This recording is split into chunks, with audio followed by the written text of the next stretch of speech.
It was 2:47 a.m. when Zoe stood barefoot on her penthouse balcony in downtown Los Angeles, clutching a whiskey glass she hadn't touched. Below her, the city pulsed with neon veins and sleepless ambition, but up here above it all, she felt hollow. She had just returned from a music awards after-party, dressed in designer black, eyes smeared with mascara, applause still ringing in her ears. But none of it meant anything. Not anymore. 15 million followers, 4 platinum records, a wardrobe, envied by Vogue, and yet, in the dead of night, she could barely breathe. Her success had morphed into a slow suffocation. The accolades felt like shackles. She had become a prisoner of her own image. No one knew that behind her perfect Instagram grid, Zoe often cried in the back of luxury cars, gasping for something real. That she sometimes stood in front of the mirror and asked herself if any of this beautiful chaos was actually her choice, or had she just been swept away by a current too strong to fight.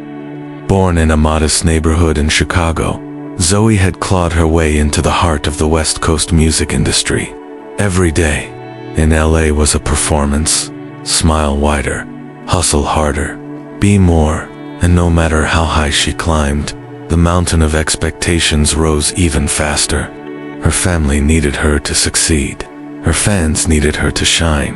And the industry, it needed her to never say no. Zoe was exhausted, not tired, exhausted at a cellular level. Her spirit felt worn thin, stretched between deadlines and headlines, compliments and criticisms. Her calendar looked like a war zone. Studio sessions at midnight, interviews at dawn, appearances, endorsements, streaming milestones. Yet, with every achievement, she felt herself disappearing. She started to resent the mirror, to question her own laughter, to dread the buzz of her phone. One night, unable to sleep, she opened her notes app and typed a single line, "I'm lost inside my own life."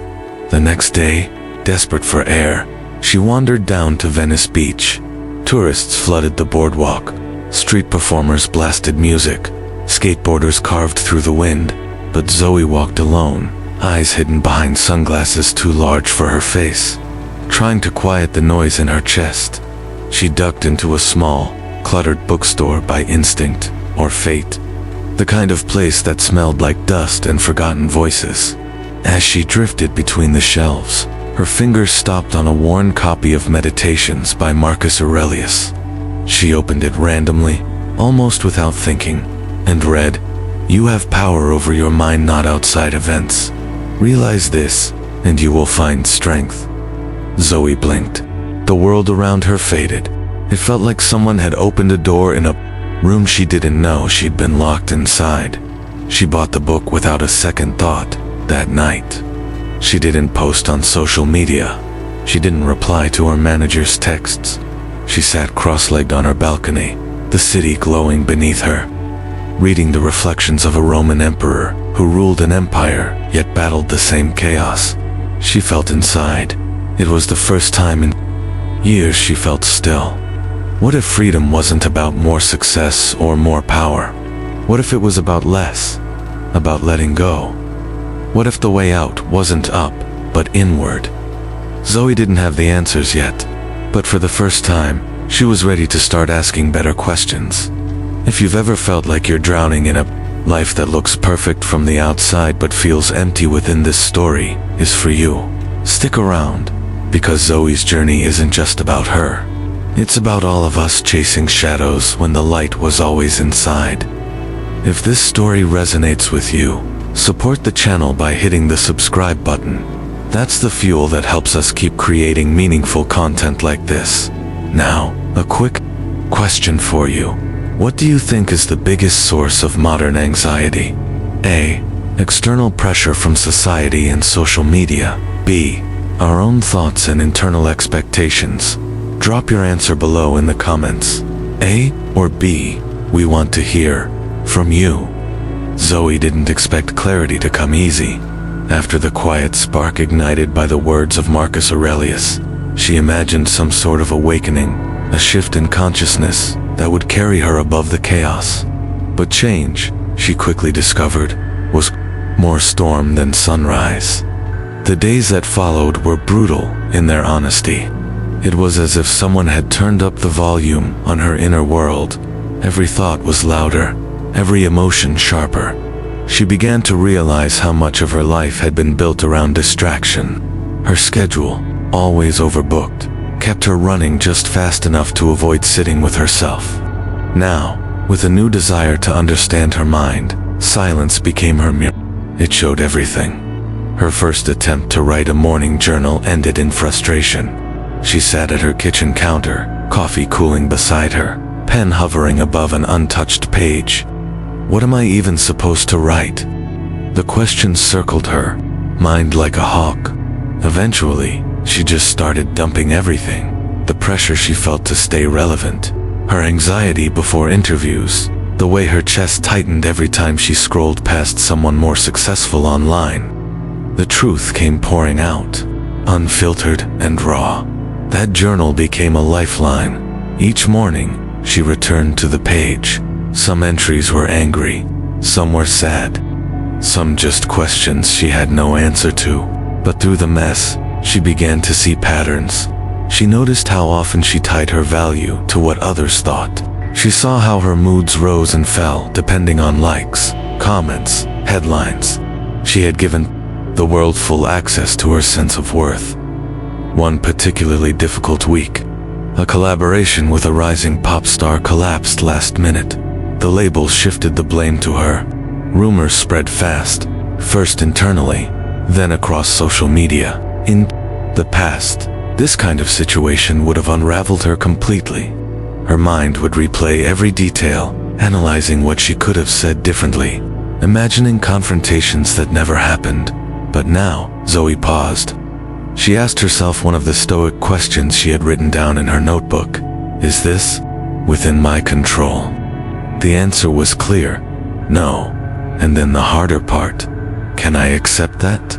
She didn't find peace instantly, but she didn't spiral either. That was progress. It was during this fragile stage of transition that Zoe met Oliver. She attended a local philosophy night at a quiet cafe near Griffith Park. He was one of the guest speakers, a philosophy professor at UCLA, but nothing like she imagined. His lecture wasn't dry or academic. He spoke with a calm, grounded energy that cut through the noise. Afterward, she introduced herself, expecting a brief chat. They ended up talking for hours under the soft glow of streetlights about the difference between talent and virtue, between attention and intention. Their conversations became weekly rituals. Sometimes they met in the park, other times over coffee. Oliver introduced her to deeper Stoic ideas, the kind buried beneath quotes people liked to share online. He explained the concept of preferred indifference, things like fame, wealth, and health that were nice to have, but not essential for a good life. The real test, he said, was learning to value your character above your circumstances. Zoe found this both liberating and terrifying. What if the life she built wasn't aligned with who she really was? What if all the noise had kept her from hearing the truth of her own voice? She began to notice how often she reacted instead of responded. A harsh email used to ruin her entire day. Now, she paused before replying. A negative comment used to pull her into a rabbit hole of insecurity. Now, she examined it like a scientist. Who is this person? Do I know them? Do their words reflect me or them? She wasn't perfect. One evening, after a long studio session, she fell back into old habits and scrolled through social media until she felt numb. But this time, she caught herself. She didn't judge it. She wrote it down. Awareness, she was learning, was the first step to change. Slowly, Zoe began to experience moments of clarity, little gaps between stimulus and reaction, brief spaces where she could choose how to respond. They were small at first, almost invisible, but they were real, and they were hers. The storm in her mind hadn't disappeared, but now she knew she didn't have to stand in the rain without shelter. She was learning to build her own stillness, one breath, one decision at a time.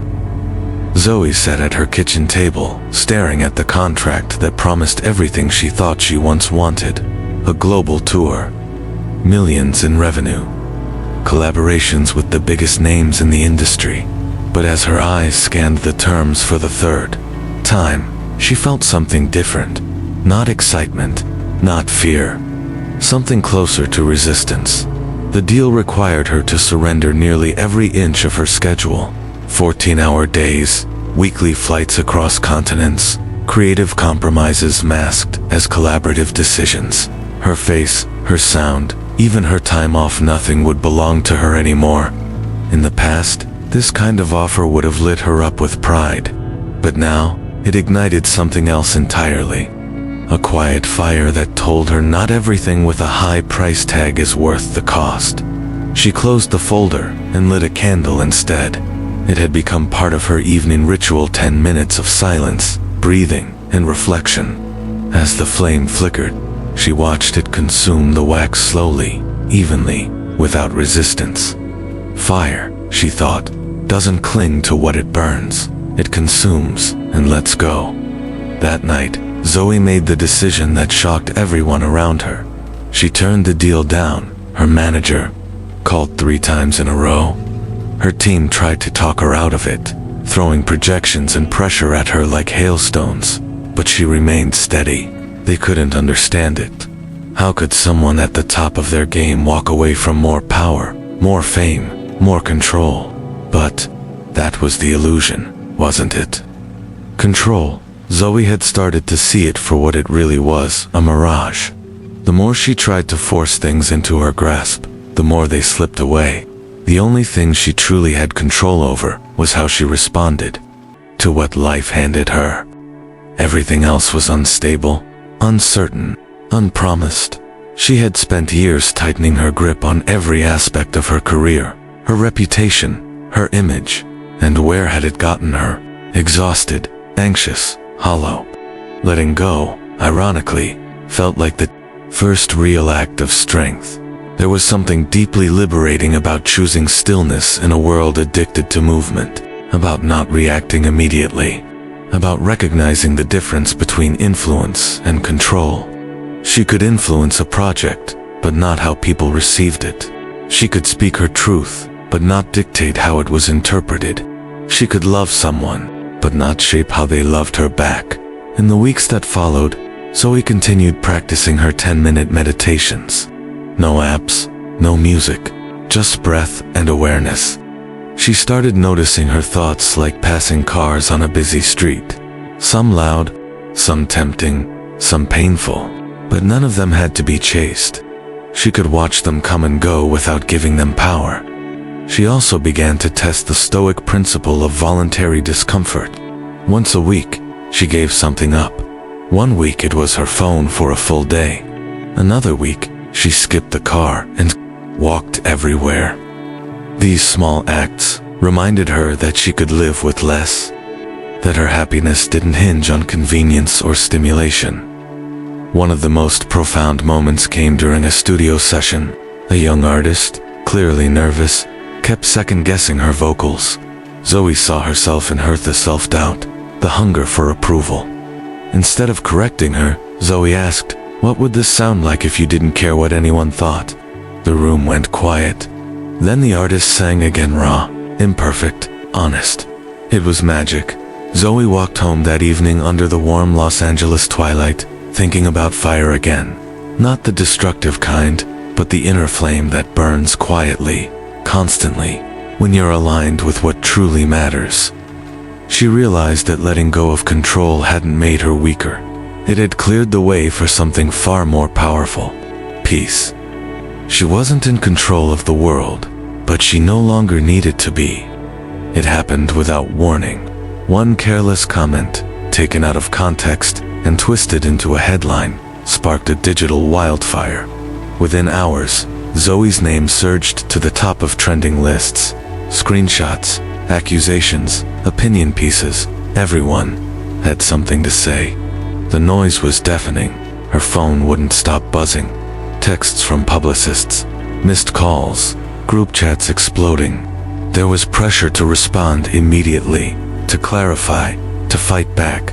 The old version of Zoe would have done exactly that.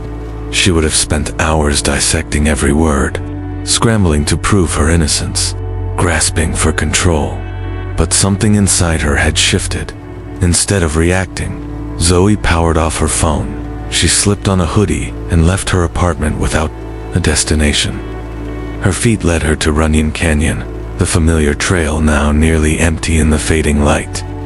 As she climbed the path, surrounded by quiet trees and the breath of the wind, she began to feel the weight of the moment settle into something more manageable. At the top of the hill, overlooking the glittering city, she sat on a bench and took a deep breath. The panic was still there, humming beneath the surface, but this time, she didn't try to push it away. She acknowledged it, welcomed it, then asked herself the only question that mattered: what is within my control? She couldn't control the media. She couldn't stop people from twisting her words or projecting their insecurities onto her, but she could control how she responded, not just in action, but in spirit. She remembered a line from Epictetus she had copied into her journal weeks earlier. If someone succeeds in provoking you, realize that your mind is complicit in the provocation. She sat with that, allowing it to settle into her bones. That night, she didn't issue a statement. She didn't scroll through comments. She made tea, lit her candle, and wrote in her journal. She asked herself not what the world expected of her, but what her character expected. Her answer was silence. Not silence born from fear or avoidance, but the strength to let the storm pass without feeding it. In the days that followed, the scandal began to fade. Another celebrity misstep took the spotlight. The wave moved on. Zoe remained still. The experience marked a turning point. For the first time in years, she realized that peace was not something the world could give or take away. It was something she had to choose, again and again, regardless of the noise. Inspired by this clarity, Zoe started something new. Every Sunday afternoon, she gathered a small group of friends, creatives, and curious strangers at Echo Park. They sat under the shade of sycamore trees, sometimes reading Stoic passages, sometimes sitting in silence. They called it Stoic Sundays. It wasn't a lecture or a performance. It was a space to reflect, to disconnect from the digital world, and to reconnect with themselves. Sometimes they discussed questions like what it meant to live with integrity. Other times they just watched the ducks glide across the lake and let the stillness do the talking. Zoe noticed something beautiful about these gatherings. No one came to impress. No one cared who had the most followers or the newest collaboration. They were just people, sharing space, learning to slow down together. One afternoon, she read aloud a quote from Seneca: "He is a great man who uses earthenware as if it were silver, but does not regard silver as if it were earthenware." She paused, letting the words hang in the air. She looked around at the group, some sitting on yoga mats, others cross-legged in the grass. No one flinched. No one reached for their phones. They were there, present, still. Zoe felt something shift. Again, not like a revelation, but like a homecoming. She had chased peace for so long, thinking it lived in achievement, recognition, or control. But now she saw it clearly. Peace wasn't something to chase. It was something to allow. It existed in the quiet confidence of knowing who you are, in the courage to say nothing when the world demands everything, in the strength to be still while everything around you spins. She didn't need the world to calm down for her to find peace. She only needed to stop handing it the keys to her mind. Zoe didn't burn everything down at once. Her transformation was not a dramatic rupture, but a quiet series of choices. Every decision was like a stone placed intentionally, building a new foundation not for her career, but for her life. It began with saying no more often, not out of defiance, but out of clarity. She no longer confused opportunity with alignment. She stepped away from a partnership with a marketing agency that had once shaped her brand. They had built her public image with sharp precision, but every conversation left her feeling like a product instead of a person. In its place, she hired a smaller team, people who understood that impact meant more to her now than impressions. That shift rippled through everything. She recorded fewer tracks, but each one carried something raw, unfiltered, and true. Her music slowed down, the sounds softer, deeper, but no less powerful. With each change, Zoe felt more herself. She rented a small home in Silver Lake, a quiet place with creaking floors, a sunlit porch, and a garden wild with lavender and mint. Her mornings became sacred. She woke early, walked barefoot on the dewy grass, brewed her own coffee, and wrote in silence.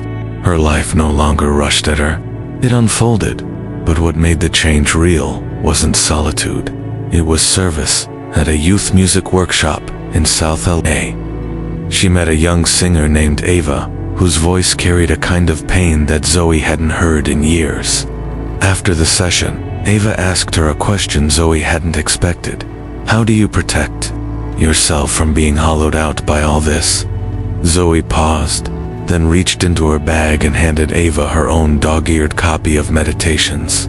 That moment stayed with her, not because of the advice she gave, but because of the truth it forced her to own. She had once been hollowed out too, and what filled her back up wasn't success.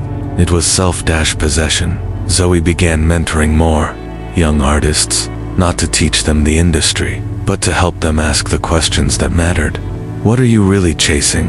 What would you create if no one could see it? What does peace look like to you? These were not questions she could have answered at the start of her career, but now they were the only ones that felt worth asking. Later that year, Zoe traveled to Rome for a Stoic philosophy conference. She didn't go to speak, she went to listen. She wandered the streets where Marcus Aurelius once walked, sat quietly, among ruins older than anything in her country, and felt the strange comfort of her own smallness. Empires fell, names faded, but virtue lived on, not in marble statues or history books, but in the everyday courage of people choosing to live with integrity.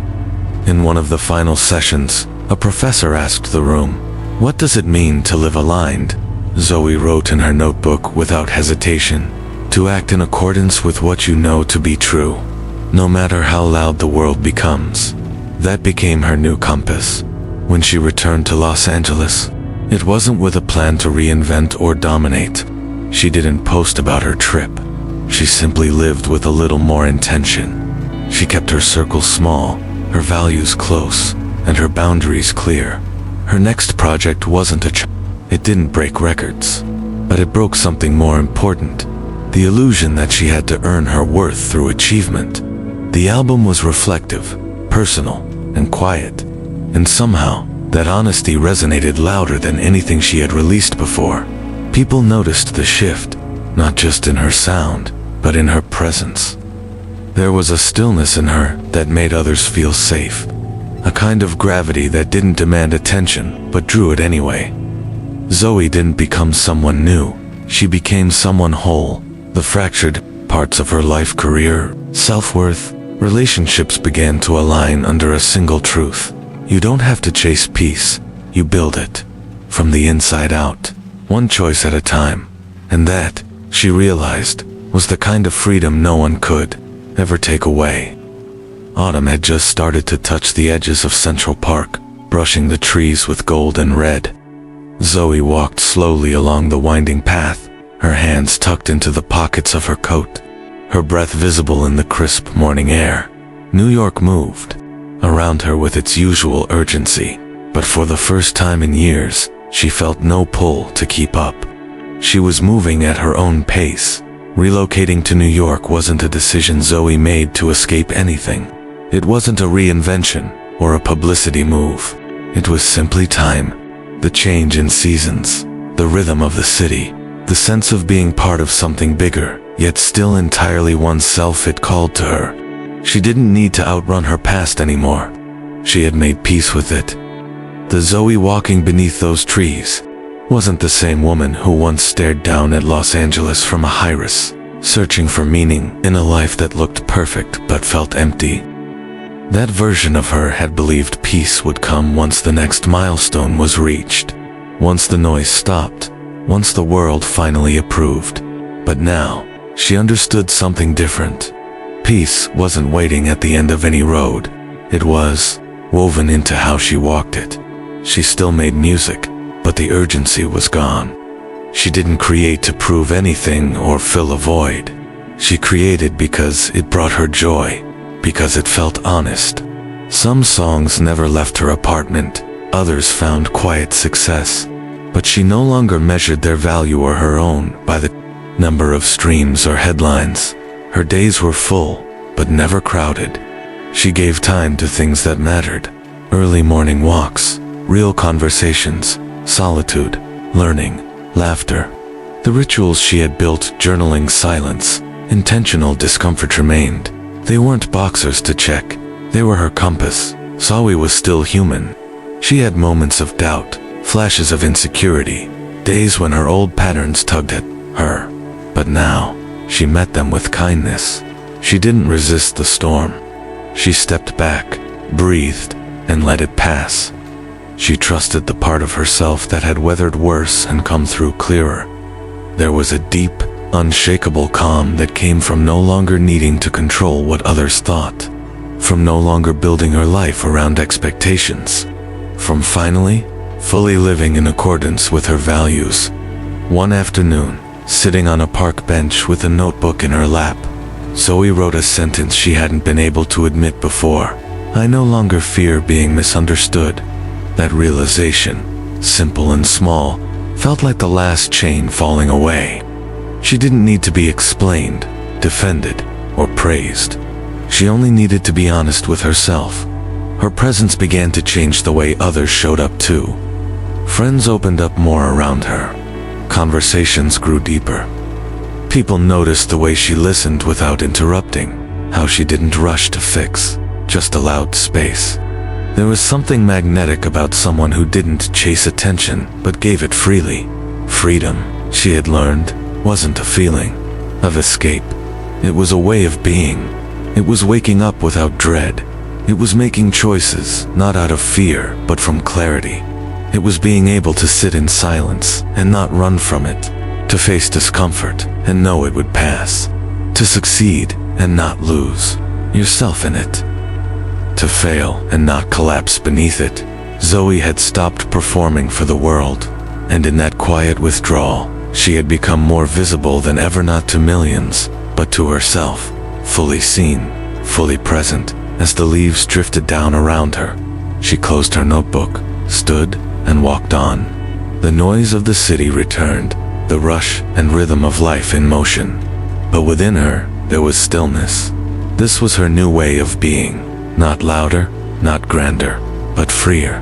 And that, she now knew, was more than enough. Zoe's story is not just the rise and retreat of a music producer. It's a human story about chasing everything the world says you should want, only to realize that what matters most has been quietly waiting inside you all along. From the heights of fame in Los Angeles to the quiet stillness of Central Park, her journey was never really about success or survival. It was about coming home to herself. When we first met Zoe, she was trapped in a life that looked incredible from the outside but felt suffocating from within. She had achieved everything the culture worships: wealth, recognition, influence. But behind the applause was exhaustion. Behind the brand was a woman disconnected from her own values. And when the noise became unbearable, she didn't crash. Outwardly, she crumbled inwardly. What followed was not a sudden escape, but a slow unraveling of illusions. One by one, she began questioning the rules she had once accepted without pause. Why did she need to be constantly seen? Why did she equate productivity with worth? Why had she let everyone but herself decide what a successful life should look like? Through Stoic philosophy, Zoe discovered that the only real freedom is the freedom of the mind. And freedom isn't granted by circumstances, it's built by choice. She learned that letting go wasn't weakness, but wisdom. that control over others, over outcomes, was an illusion, and that control over herself, her thoughts, her reactions, her values was more powerful than anything external ever could be. We watched her turn down a dream contract, not out of fear, but clarity. We saw her choose silence in the face of scandal, not because she lacked a defense, but because she no longer needed validation. We witnessed her guide young artists towards something deeper than fame, and ultimately, we saw her redefine what it meant to live, well, not by what she had, but by who she became. Zoe didn't disappear. She didn't quit the world. She re-entered it on her own terms. That is what living in alignment looks like. It's not perfection or constant calm. It's having the courage to stop performing, to start listening inward, and to build a life, not around image, but around truth. So what do we take from this? The lesson is simple, but not easy. The world will always try to define you. It will offer you noise, distraction, comparison, and pressure. But peace is not found by chasing more. It is found by choosing less approval, less control, less attachment to outcomes. Zoe's story teaches us to pause, to reflect, to ask, what am I clinging to that's keeping me from being free? Is it the need to be liked? The fear of missing out? The constant pressure to do, achieve, succeed? And more importantly, who would you be without all of that? The practice of Stoicism isn't reserved for philosophers or emperors.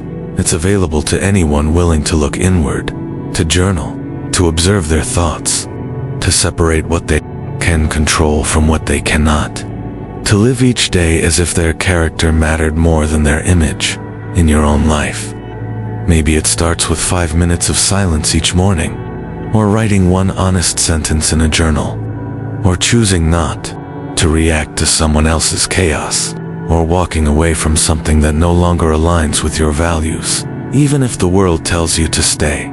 Zoe found her way not by running faster, but by slowing down, by listening, by letting go, and that same path is open to you. You don't have to change everything overnight, but you can start with one decision that honors who you truly are. Now, I want to hear from you. If you had to choose one thing to let go of, right now, in order to feel freer, what would it be? Is it the need for approval? Is it the fear of failure? Or something else entirely? Share your thoughts in the comments below. Your answer might be exactly what someone else needs to hear today. And if Zoe's journey spoke to you, if it stirred something real inside you, please consider subscribing to the channel. That support gives us the motivation to keep bringing stories like this to life. Stories that don't just entertain, but that help us all remember what really matters. Thank you for walking this path with us. Stay grounded, stay present, and above all, stay true.